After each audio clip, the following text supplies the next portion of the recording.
Standing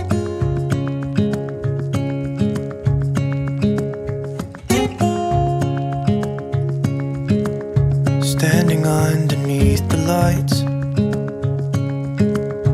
look into each other's eyes. Tired snowflakes are coming down, collapse into water when they hit the ground. I hear the sound of empty streets, and yesterday has gone to sleep. All that's left is you and me. I can't promise you're the only thing I see. Hold my hand and hear the words I say. Close your eyes and let us fade away. Build a secret place for you and me, and let our minds be caught up in a dream.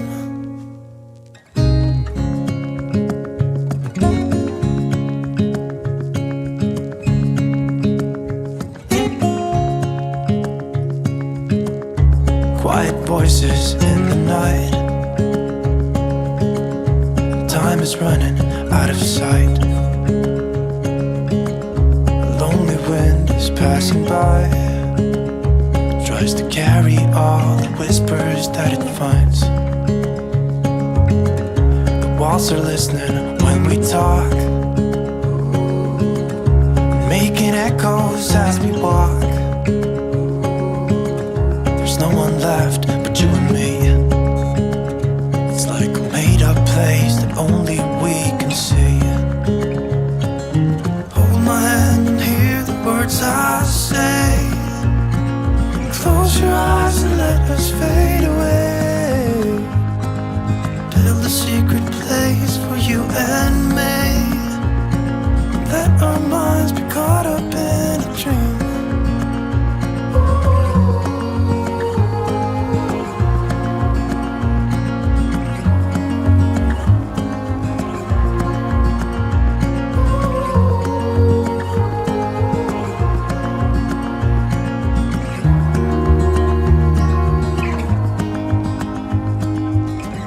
Standing underneath the lights,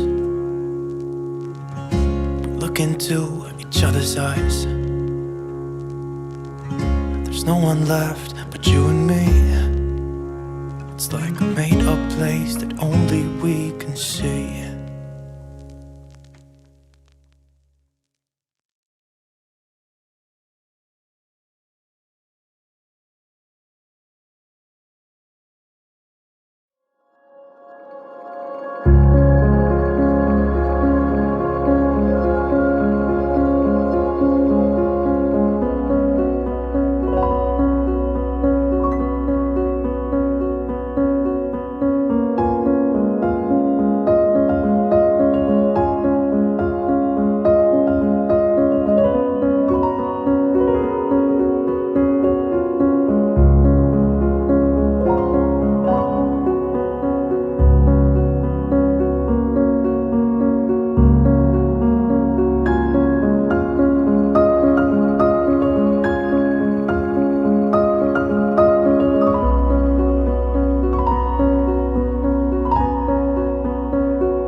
Hey everybody, good afternoon and welcome to Lunch Therapy. Today is a very special day because it is actually the 1 year anniversary of Lunch Therapy, if you can believe it or not. Loretta is here. Hey Loretta, great to see you. The amazing Mark Strugnell is here. Happy Friday. Of course it is Interview Friday. Interview Friday. Mark, as you can see on the screen, is going to be performing at the end of the show for the dance break. Funny shirt today. I've got the Sasquatch, the special Seattle Supersonic Sasquatch, and there's a reason that I have that, because my guest today is a Seattle luminary. We've got a Pat Cashman here today, which I am just so lucky to have him here. So, 1 year anniversary. Yeah, what does it mean? I don't know. Seems kind of bizarre, doesn't it? Seems bizarre. Hoy Gnell. Loretta says, congrats. Happy anniversary, Lunch Therapy. Couldn't have done it without y'all, that's for sure. Hard to believe. It's been a year. So to celebrate today, we've got Pat Cashman, who is best known probably for his work on the sketch comedy Almost Live in Seattle, which is a hilarious show that was around in the 80s and was for decades, starting in the 80s. And, you know, I'm going to show something in the very beginning of my show, because 1 year seems like nothing compared to what these guys have done. But I'm going to show a clip from the very first episode of Lunch Therapy, which is episode 0, which is called Can Stand-Up Comedy Survive in a Pandemic? So here's the first minute from 1 year ago. This is a live show, live stand-up show. And this is minute 1. My name's Joel Marshall, Los Angeles, and I'm a stand-up comedian. And I'm doing this live from my garage here in Los Angeles. The thing that spurred this on, one of the things that spurred it on, was the idea of this coronavirus thing that's out there, and I don't know. Today, I don't know who has it. We don't know who has it. I'm originally from Seattle, Washington, and they're on lockdown. They're on like quarantine lockdown. And here in Los Angeles, we're just starting to get a few cases. Hopefully, I'll look back on this and laugh and say, "Oh, that was such a hoax" or whatever. But I'm not taking any real chances.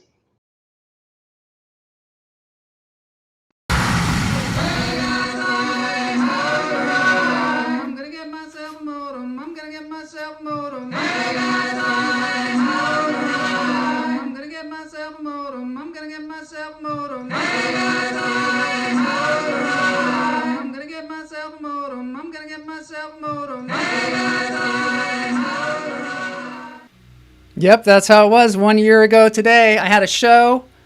I was supposed to do a comedy show in some place in the valley, and I couldn't go, and I just started live streaming from my garage. Low budget or what? Yeah, before I had all the big sponsors. No, but I just turned on my computer and I said, okay, well, I guess I'm going to do some improv comedy because I don't know what else to do. And here we are a year later. Knucking futs. Yeah, and so many lost souls. Totally true. So today we're going to do what we always do on the show, is we're going to breathe. So hopefully Pat will breathe along with us in the green room there, if my sidekick Boney will let him. In through the nose, out through the toes. Hold it. Let it go. Yes, it is. It's Interview Friday here on Lunch Therapy. And of course, on Interview Friday, we have a guest that I find interesting, and I know you will as well. In through the nose, out through the toes. Hold it. Back then, a year ago, I was having a horrible time with my internet connection. Let it go. Because everybody all of a sudden got online because they were working from home. Wow, it's been quite a year. One more, in through the nose, out through the toes. That is a colossal understatement that it's been a wild year. Let it go. Caused me to look inward a bit, dig down deep, see what there is, come up with some stuff. I should definitely palm Pat Cashman's head, yes. When we were youngsters, back in the 80s in Seattle, We used to enjoy palming famous people's heads. I'll have to talk to Pat about that. Maybe he can give me some therapy on that because that seems really strange. All right, so let's get into it. We're going to be having Pat on the show.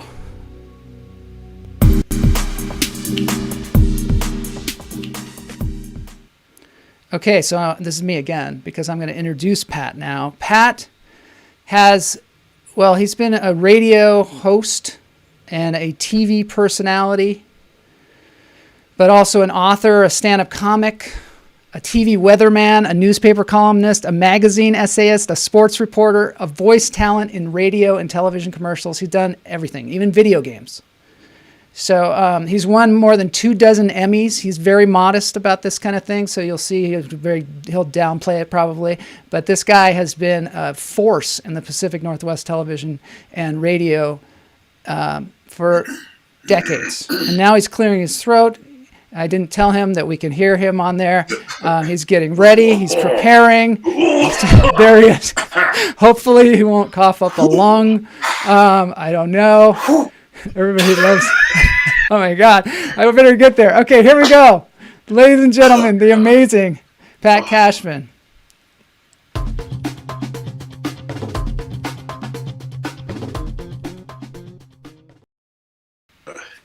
There he is. That's about all I could do when I was in high school track and field was clear my throat. Really? Hey, thanks for having me. You know, I realized I was doing everything wrong, including clearing my throat there, but I was also going in through my toes and out through my nose. Oh, we do that sometimes, but it's much more advanced. Yeah, it's super advanced to do it that way. Well, you know. Yeah, a delight to be here and wherever here is. Yeah. You're a very cool guy. I'm trying. I don't know if you and I ever met before. If I was lucky and you weren't, maybe we did, but it's delightful to meet you this way, at least now. When my breath is not as noticeable. It has been a one-way relationship so far. You have just been talking to me. Yeah. I have not been communicating back, so I apologize that I have not been... kind of hurt my feelings. Yeah, you've been communicating to me through the television for decades and through the radio, and I never reached out. So finally I am, so... I apologize for the years and years I've been ignoring you. The show that I was a part of, you people in L.A., Hollywood wouldn't know it probably, even though it did air for 2 seasons on Comedy Central, and it was syndicated a couple of times, worldwide, believe it or not. Wow. But if you grew up in Seattle in your time frame, you probably watched the show because there was really nothing else on at 11:30 on a Saturday night. Frankly, unless you were a big fan of infomercials like me. Well, speaking of infomercials, you used to do some parody infomercials on the show, and I'm gonna play one of those right now, if you do not mind. This is a good. I'll clear my throat while you're doing that. Yeah, go ahead. Excellent. I should turn the volume off when people are in the other room, but it makes for some fun, I guess. Okay, so here's one of the infomercials from the amazing show Almost Live from Seattle. The following is a paid advertisement. We're only airing it because we need the money. We're down at the bottom. Confused. I don't get it. Help! There are few things in this life more confusing, upsetting, or bewildering than the size of your own buttocks. That's right, your own buttocks. Hello, I'm Dr. Marvin Sinderman. You see, very few of us have a realistic assessment of the dimensions, the weight, and the shape of our own butts. It's so true. So As a true. result, we meander through life, rudderless, operating on a foundation that is inaccurate and, frankly, unrealistic. But now there's help with the Sinderman RBA, Realistic Butt Assessment. Using actuarial insurance tables, I've isolated the mean buttock weight and shape for all groups, both male and female, ranging from newborn infants to the very aged.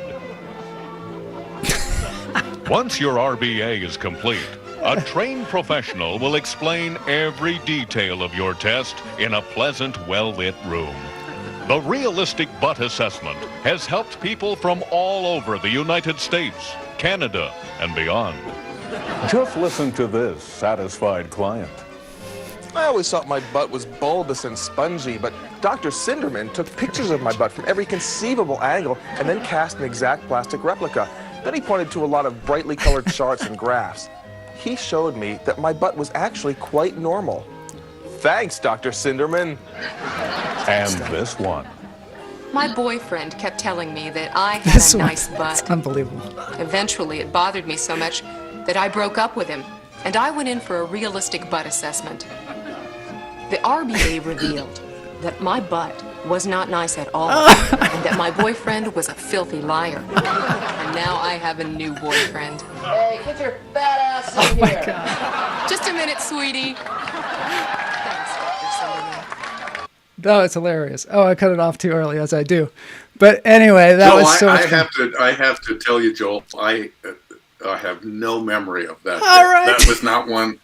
I can't remember any of it. Really? Yeah. It's so good. But the thing is that we had a budget of about $12 a week for Really? the show. And so most of the people you saw in that bit are just people that were working at the television station where the show was broadcast from. Yeah. So there were secretaries in there. I saw a sales guy in there. We'd grab anybody we could. And they were usually pretty good with it because they thought, gee, we get to be on TV. We'll do it. Yeah. But, So is that how you started? It was Didn't you start, weren't you in advertising at the station? Is that right? kind of. Yeah, kind of. I was in the marketing department, and my job was producing and directing and writing TV commercials. Mm-hmm. That's what I did. And promos for the station and things like that. So when this show began, and it was, believe it or not, it started in 1984. Wow. I really wasn't a part of it, and I sort of slowly started ducking my head in the door and thinking, gee, maybe they could use some help here.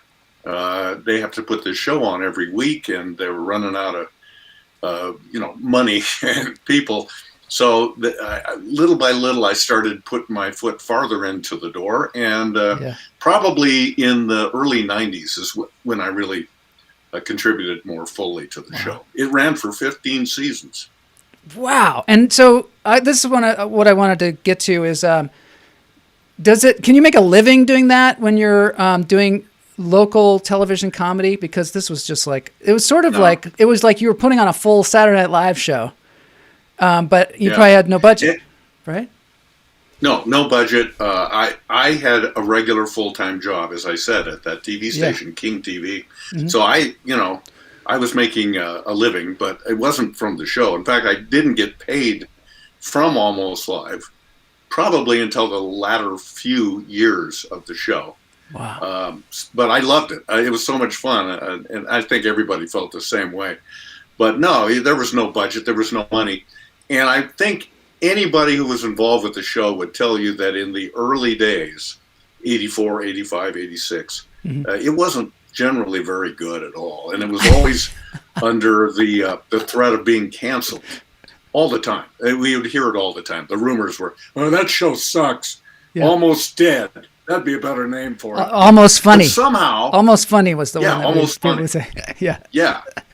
But somehow it hung on. Yeah. And it went from being an hour-long sort of Letterman type of show to eventually becoming just a half-hour sketch comedy show. Mm-hmm. And we got positioned into a time slot right before Saturday Night Live. So in other words, in that market, they pushed Saturday Night Live back half an hour.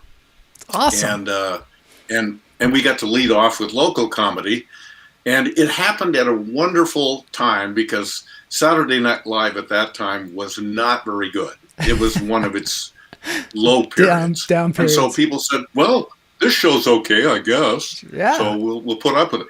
Saturday Night Live had really been cooking at the time. I think people would have rejected Almost Live out of hand. But we figured out early on that our nut is going to be doing local comedy. Let's let everybody else do national politics and international affairs and whatever. But let's talk about our neighborhoods, our community. That's what was so great about it, Seattle, too. Yeah. Parochial stuff. Yeah, and that's when it found its audience, I think. Yeah. Greg Wheedle says he used to deliver Pagliacci pizza to the show after the taping. Yeah. There you go. Yeah, that was the way we got paid. Fueled pizza. by pizza. Yeah, that's right. That was something everybody got excited about every week, getting ready for the show. But we had a live audience, as you could hear there. Yeah.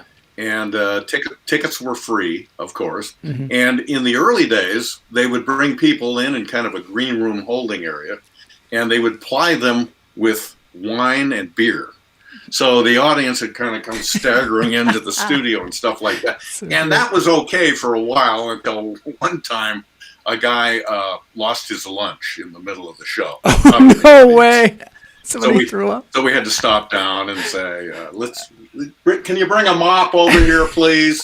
And so we decided, you know what, maybe we shouldn't offer wine and beer anymore. Let them get their own. Yeah. So it kind of figured it out. And as I said at the beginning, there was not anybody that was a professional comedy writer on the show. So we had to figure it out and learn along the way. So it's great too because get to do anything. Yeah. Yeah, I was going to say, when you get to do anything for 15 years, eventually you're going to get better at it and maybe even pretty good. But if it had been canceled early on, as it probably should have been, that never would have happened. Well, what other opportunities do you have to do that kind of work over and over and over again? So it was just a great opportunity, and that's why it became hilarious. Yeah. And also spawned some really great performers like yourself and John Keister and Joel McHale. I'm going to show a little clip of you and Joel McHale now. And people would know the name. Hey, Lenny. Go ahead. What are you thinking about? We're Mystery Science 3000 down here. Like this could do to somebody, Ernie. Hey, Lenny, have you ever? Have I ever what? Have you ever? Have I ever trapped a man in an alley, pinned him against a wall, and then gotten right up into his face and said, "You are a very special person, a bright light in the universe," and then given him $5 and told him to pass the love along by doing something nice for a fellow human being? Have I ever done that? Yeah, you done that? What do you think? Oh, I think you done it. I know you done it, Lenny. You done it, haven't you? Let's take a little walk. Okay. That was good. I love that. I need to have the applause. The writer. Yeah. Oh, thank you very much. It took 8 years for that, but thank you. But the writer of that piece was Bob Nelson, who's a name that a lot of people might know. He eventually became a screenwriter after Almost Live was over with. And Bob penned an Oscar-nominated movie you might have seen years ago called Nebraska. Really? Starred Bruce Stern. Yeah, that's a great movie. Bob was one of the nominees for the most Best Picture of the Year. Just a great writer. And I love the premise of that Lenny and Ernie bit, because here's a guy, me, that you think is a bad man. He's a gangster. He's twisted. He's evil. And the other character kind of looks up to him. He admires him. But what I'm really all about is going out and doing nice things for people. And so there's episodes where we break into a person's house when they're not home, and I clean their house for them. We do the dishes and all of that. So he's kind of a twisted guy, but in a good way. It was a very clever idea by Bob, and we did about 3 or 4 of those. One time we broke into a person's car and filled it with Christmas presents, for example. And then the police show up at the end and we're dragged off to jail. But all I'm trying to do in my perverse and stupid way is do nice things for people. That's such a great premise. To be a nice person. Love that. It is a good premise. I like and you do a lot of different characters too. I mean, on the show you do all kinds of different characters. One of the one of my favorite ones is this. I'm going to play this now, and we're going to be awkwardly down at the bottom watching it. Yeah. At Roscoe's Oriental Rug Emporium, we're saying goodbye. We're closing our store forever, and you can save like never before.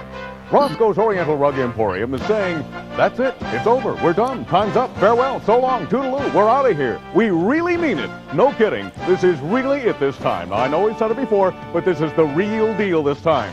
We're hitting the bricks, gonna mosey, gonna sashay, gonna clear out, vamoose. saying adios, ciao, auf Wiedersehen, sayonara, au revoir, hasta luego, Godspeed, until we meet again, which we won't, because Roscoe's Oriental Rug Emporium is closing forever. We're never coming back. It's over. We're done. We're shoving off, bowing out, flaking off, getting gone. It's at an end. We're cutting out, kaput, finish, drop the curtain, break camp, pull up stakes, beneath. This is absolutely, positively it this time. We're not pulling your leg on this. Roscoe's Oriental Rug Emporium is down the road. We swear we won't ever be back. It ain't gonna happen. Forget about it. We're shutting it down. We've lost our lease. Can't find it. Don't care, because we're done. Closing shop. Putting up the shutters. Bolting the doors. Slamming them closed. Gonna board the place up. Nailing it shut. Big nails. Nothing gets in or out. Sealing it off. We're history. We really mean it this time. We're not jerking your chain on this. This ain't no snow job. We're not bluffing. No kidding. So shag your big fat bottom down here, PDQ, because I swear if you dawdle or dink around, you'll be SOL. Because we're closing forever. Any day now. Could be a matter of weeks, days, maybe tomorrow. But then, that's it. Roscoe's Oriental Rug Emporium. Going out of business since 1957. It's hilarious. I love that so much. Thank you. Thanks. How did that come about? It's funny. I just was walking downtown Seattle one time, and you know the district. It's called the Pioneer Square area. Yeah. And it's a lot of old buildings and old shops and restaurants and things down there. And I noticed 2 or 3. And apparently it's okay to use the word Oriental these days if you're referring to those kind of rugs. Those rugs. And they were Oriental rug stores. And every one of them I noticed, wait a minute, they all have big banners in their windows claiming that they're going out of business. They're in their final days. They're going to close. And then the idea just generated from that. How absurd. I think it's because true. You go back a year later, and they're still there. Yeah. They haven't left. It's a device to get people to run into the store and buy these rugs. Like they're getting this great deal. Come to an end. Yeah. I think it's rugs and mattresses. Mattresses as well. Yeah. And but the thing about it, if you notice, there's no cutaways. It's just me on camera for an hour, not an hour, a minute and 45 seconds. Yeah. And you're an actor, Joel, so you know how to do this. But I'm not an actor. Oh, come on now. And so I didn't know how to pace myself and do breathing control and all of that. So I realize I'm halfway through this bit and I'm almost out of gas already. And you can hear I'm barely able to speak at the end of it. Yeah. And as soon as we were done shooting the bit, I fell to the floor. No way. I'm just lying there. I'm lying there on the studio floor. The director says, Pat, you want to do another one? I go, no, I can't. There is no way. I could not. I was sweating. My voice was blown out. I got one take. You are an actor, though, because, the fact that you could do it in one take means that you're a really good actor, but also the way the thing builds. Well, but aren't we all actors, really, when you think about it? Sure. I mean, you're pulled over. Officer, I wasn't aware that I was going that fast. No, honey, your butt isn't that big. It's good. Yeah. I mean, we act every day. All of us do. So I'm real rube at it, but it worked out okay. And I would say for me, in my history with that show, Almost Live, that particular bit is the one I probably hear the most about. Is it really? That people remember. Yeah. There's so many. I got lost in, going over these things again and looking at them. It's just endless how many funny bits there are and how many shows. Like there's another show too, 206, the 206. That was like another iteration of Almost Live. Is that right? Thanks for mentioning that. Yeah, that came along years later. And the great thing about it was my son, Chris, by then an adult, had his whole life dreamed that he would get to be part of the Almost Live cast someday when the old man takes off. But the show got canceled while he was still in college, I think. And so he never got that chance. So he always harbored this idea that, gee, wouldn't it be great to do another comedy show in Seattle, sort of predicated on the same idea of doing local humor. And And we did a show called the 206. One bit we did, and you can find all of this stuff on YouTube, but we did a bit called Breaking Ballard. Which I watched that. Breaking So Bad. great. Yeah, somebody in the chat room actually mentioned that you would be great, Bryan Cranston and Breaking Bad kind of thing. And you had the bald cap and everything. I don't know why. They put the bald cap on me, and I think, geez, I kind of look like him. I kind of look like Bryan Cranston. Totally. And the bit kind of worked, but it was silly, of course. Yeah. One of the bits I remember, these guys are down making something down in the basement, and then there's a knock at the door, and they think, oh, great, the cops are here. And it turns out that there's just some guys that were trying to give them the Publishers Clearinghouse check for $50,000 or whatever, but they turned them away because they were busy in the basement trying to make enough money, $50,000 to sell their stuff. So the bits were innocent and silly like that, but it was fun to get another swing at it again after all those years of Almost Live. So good, so fun. And you also hosted a radio program. I'm looking for a picture of you in Breaking Ballard right now, but you also hosted a radio program, right? Actually, several of them. All of them ended ignominiously. Yes, like, you're fired.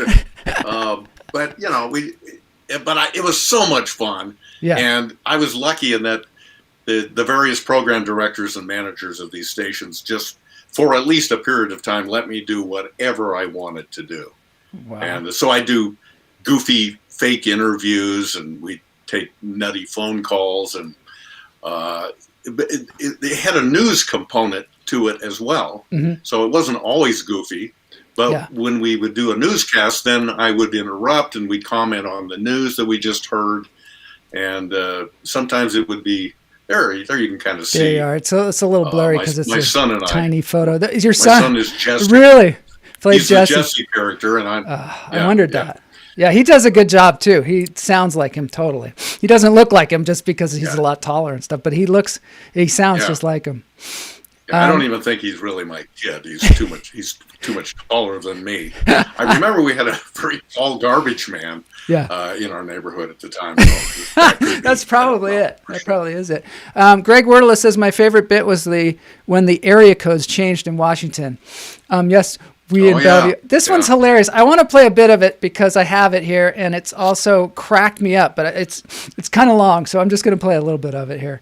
Let me find it. Okay, all right. There's this also done kind of like an infomercial. Yeah. Yeah. Hold on a sec here. I got the time. Yeah, sure. Take your time. I've got so many of these things. I don't even think I have it. I'm going to play the Disney sketch until I can find the other one, because this is another thing that's sort of like before you play this Disney sketch. This shows you what you could get away with before the internet was as pervasive as it was. Yeah. And because we were a little isolated show up at the corner of the United States, if you tried to do this now, the lawyers from Disney. Maybe I got it. Maybe I shouldn't show it on my show. Maybe you guys are gonna have to watch it on YouTube. It'll be okay. It'll be okay. Let's go for it. But this okay. Yeah, this is good. Here we are down here again. Sound region is becoming one of the worst. I'm going to remove us for this one. In the nation. One solution may be the proposed light rail system, and here to explain it is Pat Cashman. Pat? Thank you, John. Thank you. And, I'll get to that light rail proposed route in a moment, but something else I wanted to bring up first, if it would be okay, John. Well, yeah, I guess sure. Good.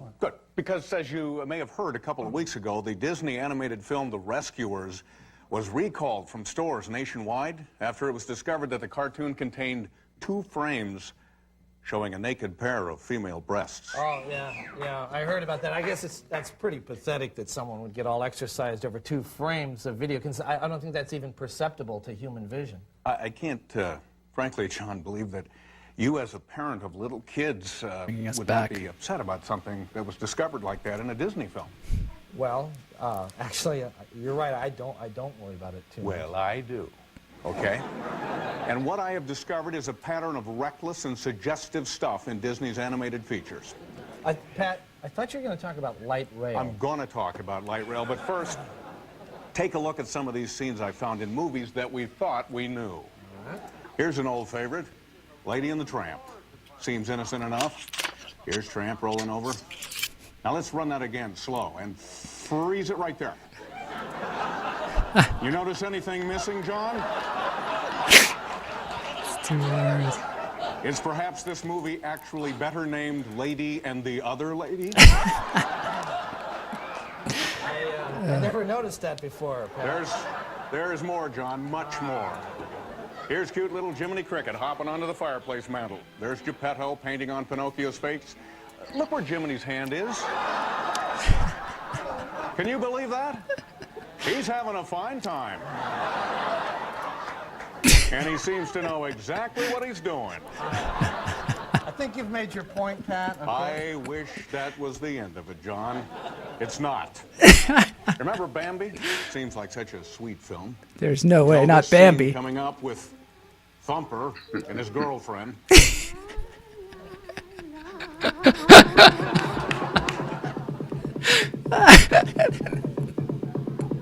There's not even any subtlety to that.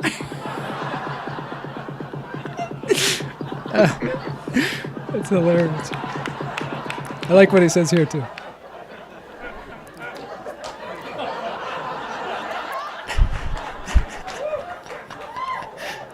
I don't remember that scene going on that long. Yeah, I was kind of surprised about that myself. And check out this shot from the supposedly charming little fairy tale of Snow White and the Seven Dwarfs. Watch this. What's that all about? What is that? It's insane. And why are the dwarves always singing hi-ho, hi-ho? Why do they call her that? She's just cleaning their place up. I think you may be reading things into this, Pat. I don't think so, John. Now, I used to love Peter Pan. Wonderful story. There's Peter. There's Wendy. He's going to put his shadow back on. And then I look more closely at this scene where Tinkerbell is stuck in a drawer and gets caught in a keyhole. Now watch this, John.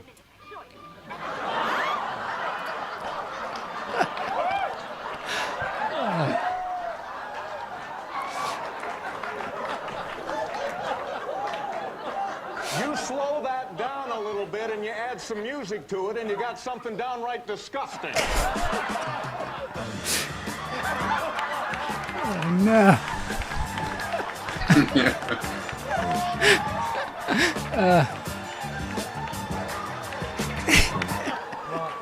Pat, why would you slow the video down?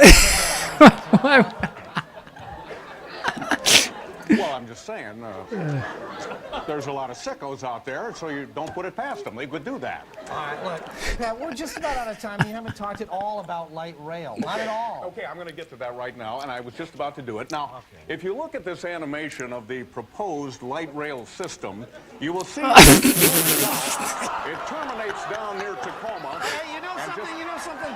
We're out of time. This has been the late report. Go away. That was hilarious. All right. Thank you. For Mark Wheedle, we're going to play this. The following is a message from here's your another local one. phone company. Okay. Hi, I'm Dan Novak. As you know, 6 months ago, we divided the old 206 area code into the 206, 253, and 425 area codes. Well, in just a few moments, at midnight tonight, in fact, our grace period ends and it will be mandatory to use the new codes when dialing. But I just want to ask you one thing, because so many people are asking about this. How many movies did you have to watch to write this bit? Did you write the bit? Or did someone write it? How did that happen? The one with the Disney. Which the Disney one. Yeah. Yeah, I wrote the bit, and I had the idea that I was going to have to really search around and really stretch to, maybe I'd get a shot of a pair of mountains in the background in a Pinocchio sketch or film or something. But it was so easy to find these things. If you just we're looking at it that way. Like Thumper, you just edit that over and over and over again. Yeah. But the way the bit began was backwards, and this probably happens a lot in sketch comedy. I found that old piece of film of the male reproductive system animation. Yeah. that's where it started. And I said, how can I use this? And then it just happened at the time there was this Disney imbroglio going on about the suggestive stuff in Disney movies. So I kind of worked backwards, knowing that I was going to pay it off at the end with this light transit This video. is a super good point that you're making, and I think it's something that people out there that are, writing sketches themselves or interested in writing comedy is like, how do you get the ideas? And you just showed us there how you got that idea. What do you do usually? Like, okay, for one thing, the pressure of having that show was it every week? Almost Live? Yeah, every week. Every so Saturday. The pressure of having that show, do you think that helped you, like, you develop your creative abilities, just the pressure of it? And then how do you find ideas when you need to Well, people always ask about the pressure of the show. That was the beauty of that show. I mean, I've always read things about Saturday Night Live and other sketch comedy shows of more, more famous and prestigious, perhaps, and people backbiting and fighting for airtime and undercutting each other and jealous of somebody else. We had none of that at Almost Live. It was just a happy-go-lucky place. So I don't think anybody felt a particular pressure because if an idea occurred to you, that's great. But there's 2 or 3 other people that got good ideas for this week's show. So I'll keep ruminating on my idea and maybe it'll be ready for next week. But I remember I was just coming in from work one day and I saw this big sign on a door that said, "Not an exit." Not an exit. And an idea sprang from that. I said, well, why is that not an exit? And so I did this whole sketch where a guy sees the not an exit sign, opens the door, steps through it, and falls off of 4 stories down to the to the sidewalk below. And so then they have a meeting, a company meeting of the human resources department or whatever, and they say, "We've got to. This has been happening a lot. We got to figure out what's going on here." Yeah. And one guy says, "How about if we just board up that door so that nobody will go through it?"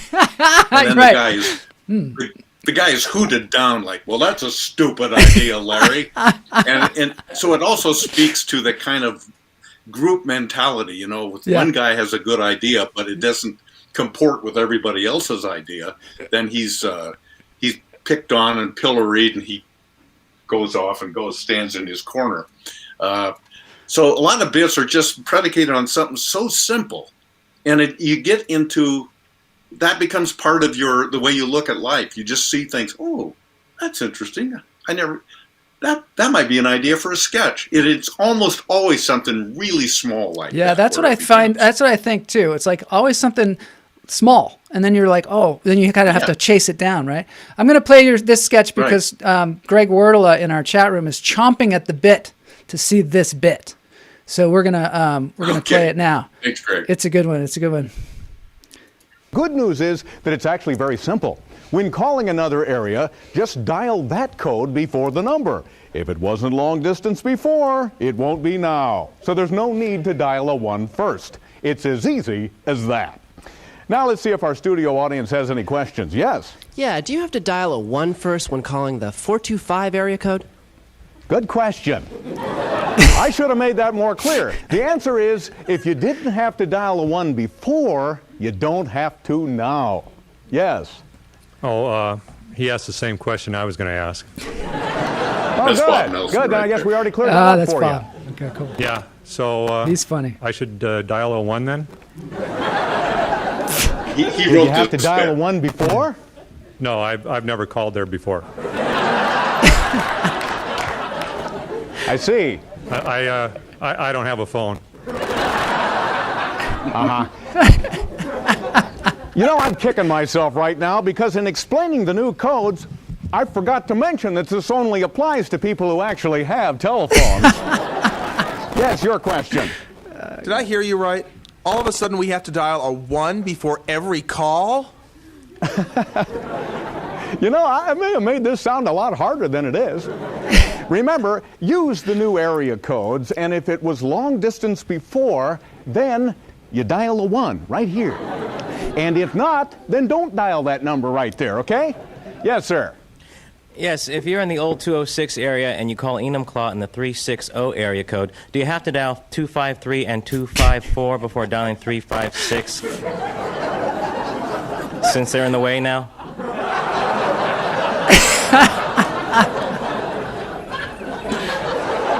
Actually, you got some of those numbers wrong, but it doesn't matter because thanks to the new technology, the caller will actually leap right over those area codes. Great. So do you have to dial a 1 first? Did you dial a 1 before? Before what?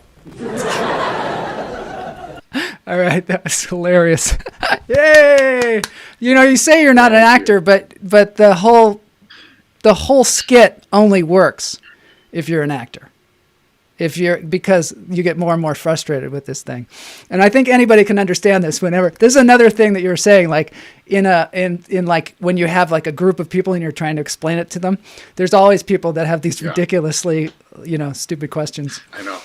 And I think I love the way it's written. And I think that way. Bob is just great. I mean, if you see the movie Nebraska, you'll see his ear for conversation that isn't necessarily a lot of jokes. It's just the rhythm of the way people communicate with each other. Yeah. Sometimes badly out of rhythm, of course, as you know. But that's what, I'm no expert, but to me, that's what comedy is all about. It's something that you, as the viewer or the audience, recognizes. Oh, yeah. I know people like that. I've been there. That's happened to me. Exactly. I know dumb people I've tried to explain things to. So, I mean, that's it. And that's what I was talking about earlier. You see a little thing and it gives you an idea for a larger thing, a bigger truth, perhaps. I don't know. But how do you usually you keep your ears and eyes open all the time? How do you usually follow down your idea? So if you have like a little bit of an idea, you're like, hey, look at that sign. It says this is not a door. How do you usually follow them down? Do you write? Do you do improv with people? What do you usually do for your creative process? Well, everybody works differently. Some people are great at collaborating together and working on things with each other. There was a book written about the show, Almost Live, a few years ago, and one of the people described me as a lone wolf, which kind of hurt my feelings because I think of a lone wolf as like a serial killer, got a gun hiding up in a clock tower. But that's just how I work. I like coming away with a group meeting and then trying to figure out an idea. One time I remember somebody had an idea. They said, that show ER is very popular right now. We should do a sketch about ER. And that was what they threw out at the writers' meeting, which is fine, but it's not really an idea. Right. So, but I took from that, I went home and I thought about, how about we have a hospital where everybody's incompetent and they screw up all the time and they're not very good and they make horrible mistakes. And so the bit became ERR, and they make errors all the time.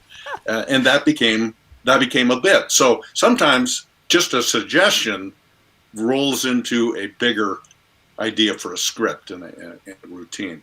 That's what was so much fun about the show.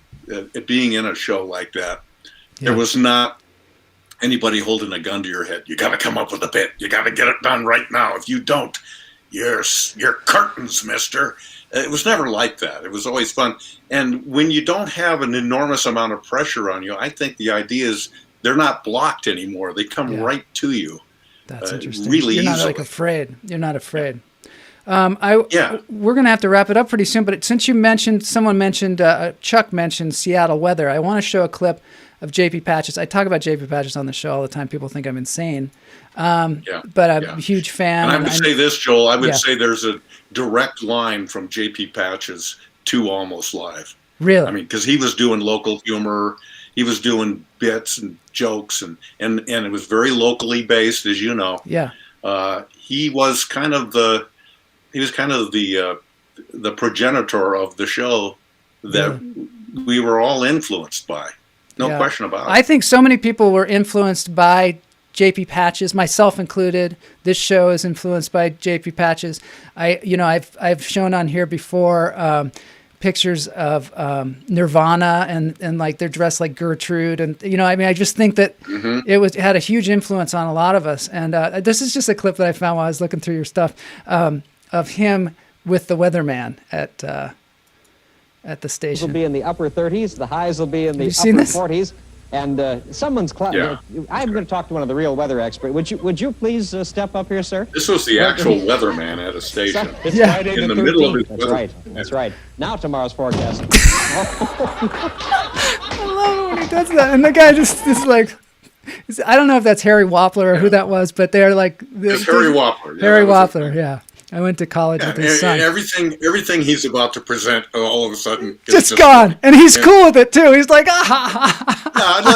didn't you love his sweet reaction to it? Yeah, I thought love that was really so great. much. But Anyway. nobody could get mad at JP. I was very honored.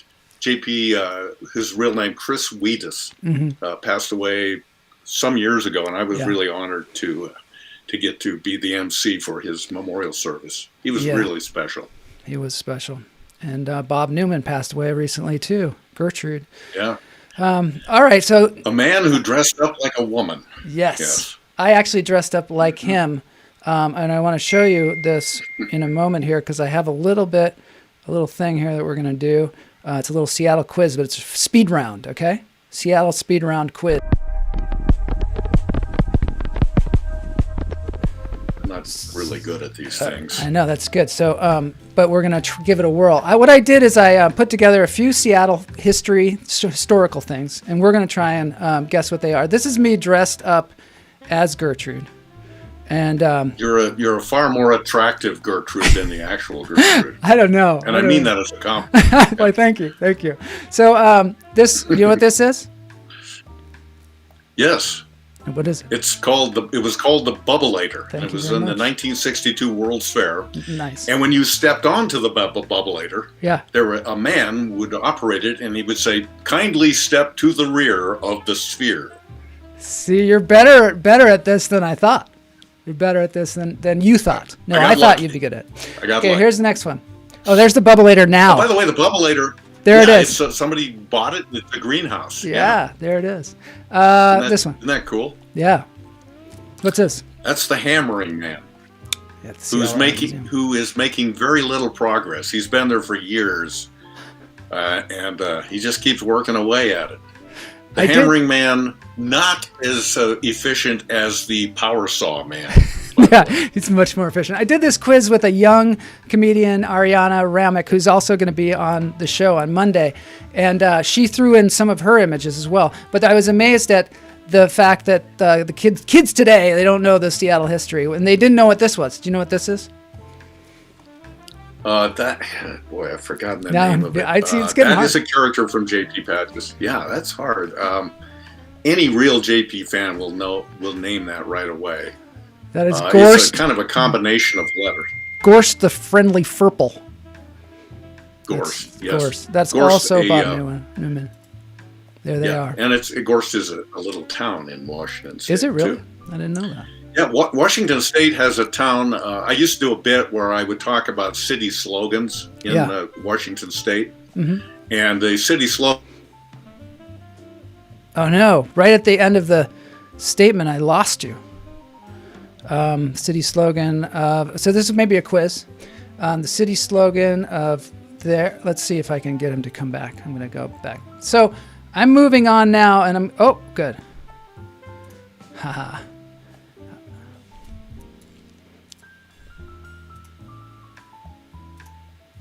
I think he's here. Is he here? Not yet. Okay, so because I have to move on with the show until I get Pat Cashman back, we are going to move away from that to our next segment, which is the dance break.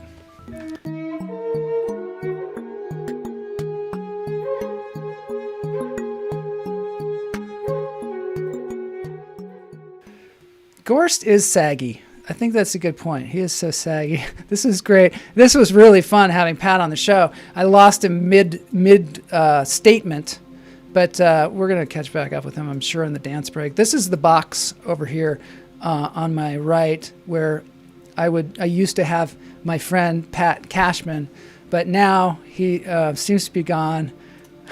That is how live streaming media is. We never got to the Wheedle. Oh, Loretta, I got to show you the Wheedle because that was the whole thing that you were asking about, and I want to make sure. I'm going to get back to the Seattle thing real quick, and we're going to just power through this slideshow of all the Seattle stuff, and just to get to the Wheedle, yeah, there's a lot.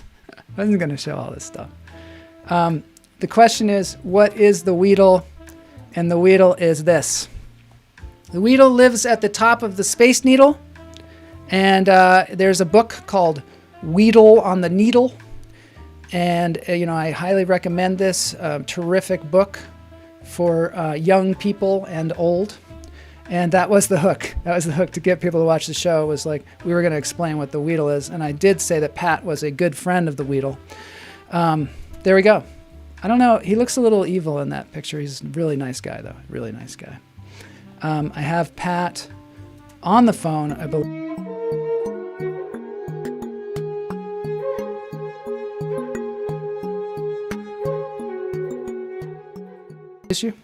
I lost you.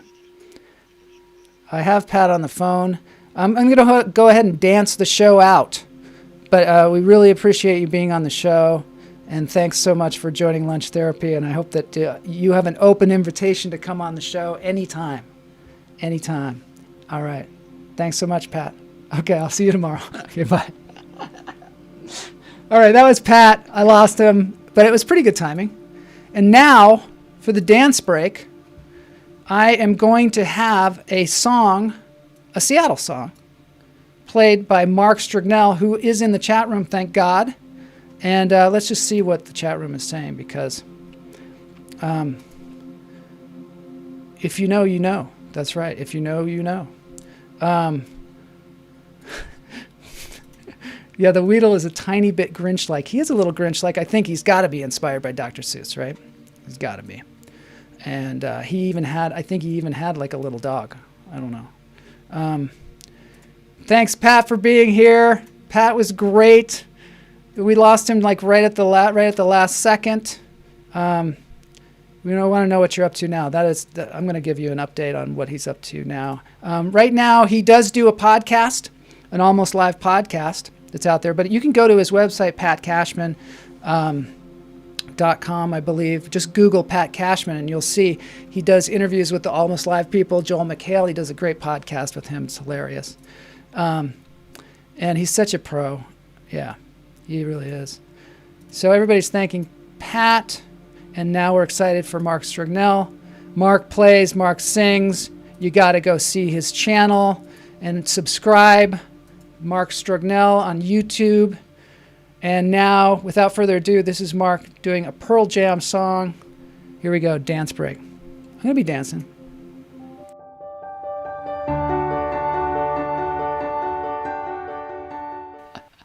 Yeah, definitely more gorse. Okay, so this is the song here. And I have to crank it up.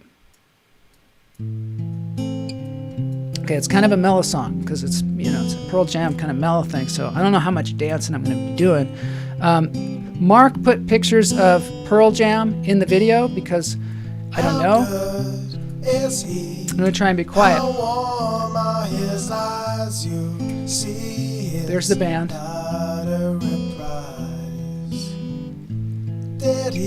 I'm going to show some, let's see, I'm going to show some prairie dogs because I don't know if we can, or how about some raccoons? I'm going to show some raccoons while we listen to the song. Who moved the extra box, yes, thank you.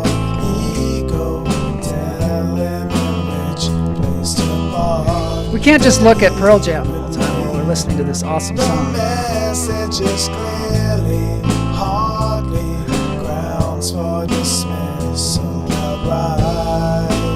What?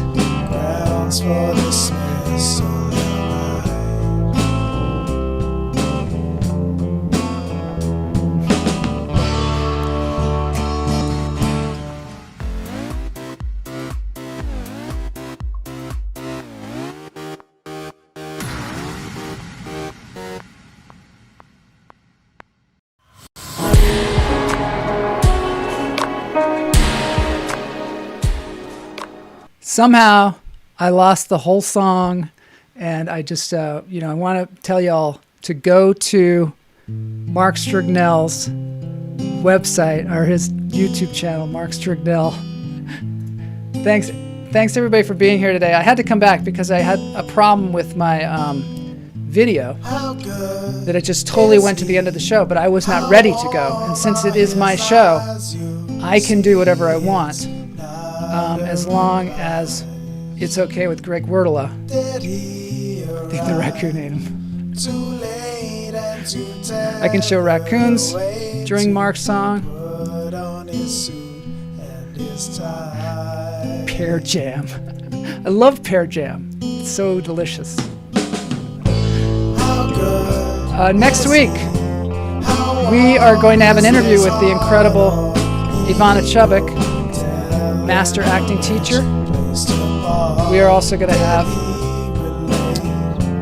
Ariana Ramick on the show. We are also going to talk about prairie dogs. Oh, I gotta dance.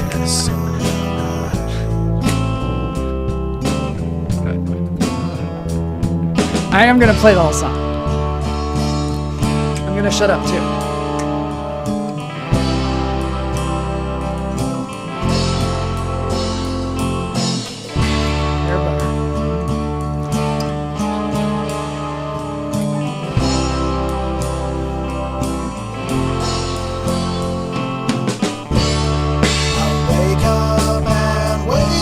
I wish I could show Mark in this thing.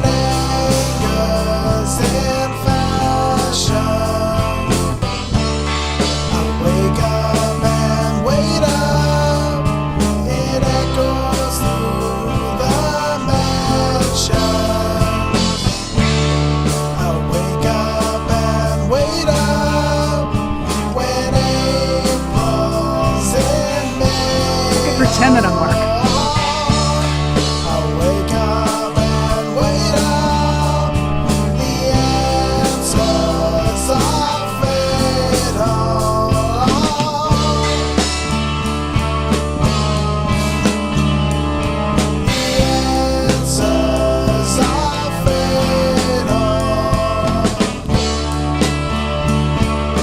I'm just the guitarist and the drummer.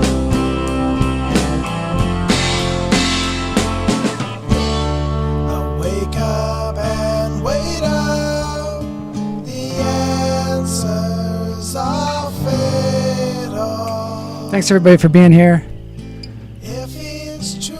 Rock out. Thanks Pat Cashman for being on the show today. Thanks to all the prairie dogs. We'll see you all next week. Bless you all. And this has been Lunch Therapy.